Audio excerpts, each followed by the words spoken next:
Массированный ночной удар по Киеву стал одним из наиболее разрушительных за последнее время и привел к серьезным последствиям не только для жилой застройки, но и для иностранной дипломатической инфраструктуры. Среди пострадавших объектов оказалось и здание посольства Азербайджана, что придало ситуации дополнительный международный резонанс. Президент Украины Владимир Зеленский сообщил, что Россия провела специально просчитанную атаку, чтобы как можно больше навредить людям и гражданской инфраструктуре. По его словам, только в Киеве есть разрушения в десятках многоэтажек, а обломками «Искандера» повреждено посольство Азербайджана. Он уточнил масштабы удара. В атаке участвовало около 430 дронов и 18 ракет, в том числе баллистических и аэробаллистических. Украина, как утверждает президент, задействовала ПВО. По его словам, сработали системы Patriot и некоторые другие системы, позволив уничтожить 14 российских ракет, включая 2 аэробаллистические и 6 баллистических. Несмотря на работу систем противовоздушной обороны, последствия оказались тяжелыми. Зеленский сообщил о многочисленных раненых, среди которых есть дети и беременная женщина, и отметил, что, к сожалению, 4 человек погибло. Он подчеркнул, что атака стала еще одним примером эскалации, направленной на запугивание граждан. На фоне разрушений украинская армия нанесла ответный удар. Этой ночью наши воины успешно применили дальнобойные ракеты «Нептун» по определенным целям на российской территории, и это наша полностью справедливая ответная мера на продолжающийся российский террор, заявил Владимир Зеленский.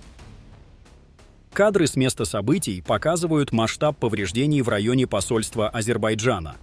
Выбитые окна, разрушенные конструкции и фрагменты ракетного вооружения, разбросанные на земле.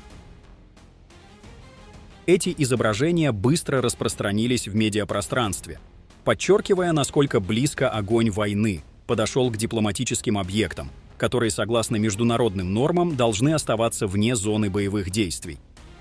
Атака стала причиной экстренного дипломатического контакта между Киевом и Баку. Владимир Зеленский сообщил о телефонном разговоре с президентом Азербайджана Ильхамом Алиевым. Он подчеркнул, сотни дронов и ракет, в том числе баллистических, россияне применили против украинцев этой ночью. К сожалению, есть разрушения и повреждения. Пострадало и посольство Азербайджана. По его словам, Алиев выразил однозначную позицию. Алиев осудил этот удар и подчеркнул, что это не первый случай атаки россиян на здание посольства и другие объекты, связанные с Азербайджаном. Кроме того, лидеры обсудили текущее состояние двусторонних отношений.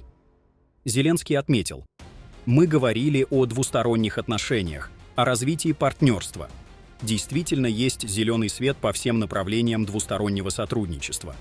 Есть хороший потенциал, и мы будем его реализовывать».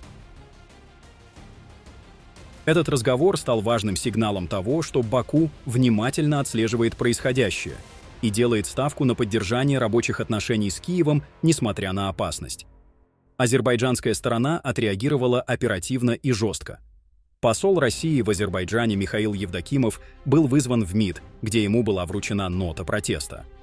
Согласно пресс-релизу, российскому дипломату была выражена резкая нота протеста в связи с тем, что около часа ночи 14 ноября ракета типа «Искандер» упала на территорию посольства Азербайджана в Киеве. Баку сообщил российской стороне о масштабах ущерба. Полностью разрушена часть ограждения территории посольства, повреждены конструкции, служебные автомобили, административное здание и консульский отдел посольства. А дипломатическому представительству причинен серьезный ущерб. Было отмечено, что, несмотря на масштабные разрушения, человеческих жертв в посольстве удалось избежать, что расценивается в Баку как большая удача на фоне интенсивности ночного удара. При встрече с российским послом азербайджанская сторона подчеркнула, что подобные случаи носят системный характер. В частности, 10 марта 2022 года в результате авиаудара по почетному консульству Азербайджана в Харькове административное строение было серьезно разрушено. Затем, 2 января 2024 года, ракета «Кинжал» ударила рядом с административным зданием посольства, образовав воронку диаметром около 3 метров, а в земле был найден неразорвавшийся боеприпас. 28 августа 2025 года удар примерно в 50 метрах от территории посольства снова привел к повреждениям административного здания, консульского отдела и резиденции посла. МИД Азербайджана также напомнил о дроновых нападениях на нефтебазу «Сокар» в Одесской области 8 и 18 августа 2025 года, когда были ранены сотрудники и причинен значительный ущерб объекту. В пресс-релизе подчеркивается, что все эти факты вызывают вопросы о целенаправленном характере ракетных ударов. Таким образом, Баку формирует четкую линию. Повторяемость подобных инцидентов не может быть объяснена случайностью. Азербайджан также сообщил, что все инциденты ранее были официально доведены до сведения России, и что в апреле 2022 года Москва получила координаты всех азербайджанских диппредставительств в Украине. В МИД напомнили, что Министерство обороны России заявило, что примет их во внимание. В этой связи азербайджанская сторона подчеркнула, что подобные нападения на наши дипломатические представительства являются недопустимыми, и потребовала проведения расследования и предоставления разъяснений. Такая формулировка показывает, что Баку не намерен ограничиваться формальными протестами и ожидает практических шагов от российской стороны. Дополнительную оценку произошедшему дали азербайджанские эксперты. Военный аналитик Адалят Вердиев заявил, что Россия несколько раз целенаправленно наносила удары вблизи посольства, а также по нефтехранилищам азербайджанской компании «Сокар». По словам Вердиева, российская сторона ни разу не принесла извинений. Он заявил, Россия никак не может смириться с поддержкой Украины со стороны Азербайджана и, используя самые опасные виды оружия, словно пытается отомстить, нанося удары по объектам Азербайджана. Эксперт добавил, что такие действия наносят серьезный удар по добрососедским отношениям и однозначно являются террористическими действиями. Он подчеркнул, что удары России по жилым зданиям и гражданской инфраструктуре свидетельствуют о террористическом характере действий российской армии на территории Украины. Надо отметить, что его комментарии дополняют официальную позицию Баку и усиливают восприятие произошедшего как опасной тенденции.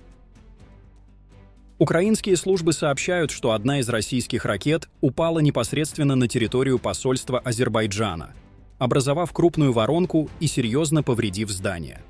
Были разрушены отдельные участки стен, выбиты окна, повреждены автомобили сотрудников посольства. На месте продолжают работать украинские ведомства, которые фиксируют последствия удара и проводят оценку ущерба. Подобные визуальные свидетельства и официальные данные подчеркивают, насколько уязвимыми остаются даже те объекты, которые, согласно международному праву, должны находиться под особой защитой. Несмотря на все произошедшие инциденты, Азербайджан не планирует эвакуацию дипмиссии из Киева. Глава пресс-службы МИД Азербайджана Айхан Гаджизаде сообщил, что посольство продолжает функционировать, подчеркнув, эвакуация сотрудников дипведомства не планируется.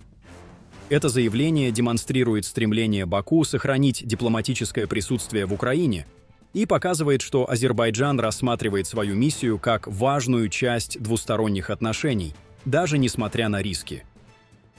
В условиях продолжающейся войны подобная позиция выглядит осознанной и взвешенной, подчеркивая, что дипломатические каналы для Азербайджана остаются ключевым инструментом взаимодействия с Украиной. Пишите ваше мнение в комментариях и подписывайтесь на наш канал, чтобы быть в курсе последних событий в мире, на Ближнем Востоке и на Южном Кавказе. Следите за обновлениями, чтобы получать оперативную аналитику и проверенную информацию о важных международных событиях.